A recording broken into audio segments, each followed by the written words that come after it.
ಅನಿಸಿಕೆಗಳನ್ನು ನಾನು ಈ ಸಂದರ್ಭದಲ್ಲಿ ಹಂಚಿಕೊಳ್ಳಿಕ್ಕೆ ಬಯಸ್ತಾ ಇದ್ದೇನೆ.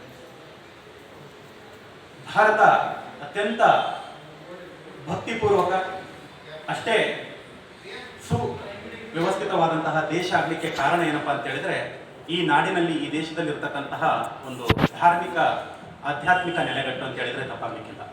ಅದಕ್ಕೇನೆ ಏನೋ ಬಹುಶಃ ಜರ್ಮನಿ ಮ್ಯಾಕ್ಸ್ ಮುಲ್ಲರ್ ಹೇಳಿದ್ದು, ಇಡೀ ಜಗತ್ತಿನಲ್ಲಿ ನೀನು ಬೆಳಕನ್ನು ಎಲ್ಲಿಂದ ಕಾಣ್ತೀಯಪ್ಪ ಅಂತೇಳಿ ಯಾರಾದ್ರೂ ನನ್ನನ್ನು ಕೇಳಿದ್ರೆ ಆತ ಹೇಳ್ತಿದ್ದಂತೆ, ಆ ದಕ್ಷಿಣ ಏಷ್ಯಾದ ಭಾರತ ಇದೆಯಲ್ಲ ಅಲ್ಲಿಂದ ನಾನು ಬೆಳಕನ್ನು ಕಾಣ್ತೀನಿ ಅಂತ ಹೇಳಿದ್ರು. ಯಾಕೆ ಈ ಮಾತನ್ನು ಹೇಳ್ತಿದ್ದೀನಿ ಅಂತ ಹೇಳಿದ್ರೆ, ನಾವೆಲ್ಲರೂ ಕೂಡ ಅಂತಹ ಬೆಳಕನ್ನು ಕಾಣಲಿಕ್ಕೆ ಒಂದು ವಾರದ ಕಾಲ ಹೋಗ್ಲಿಕ್ಕೆ ಸಿದ್ಧರಾಗಿ ನಿಂತಿದ್ದೀವಿ.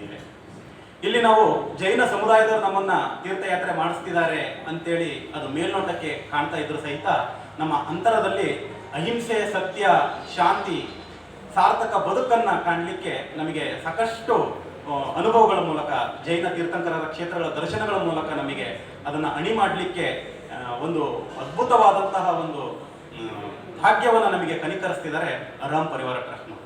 ಈ ಸಂದರ್ಭದಲ್ಲಿ उनका स्वागत करते हैं। हर सक्सेसफुल कार्य के पीछे एक ऐसी डेडिकेटेड और मेहनती टीम की जरूरत होती है जो यह ध्यान रखती है कि हर एक कार्य निर्विघ्नता से हो।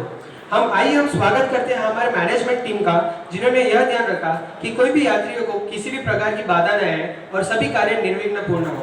जोरदार तालियों के साथ हम स्वागत करते हैं हमारे मैनेजमेंट टीम का।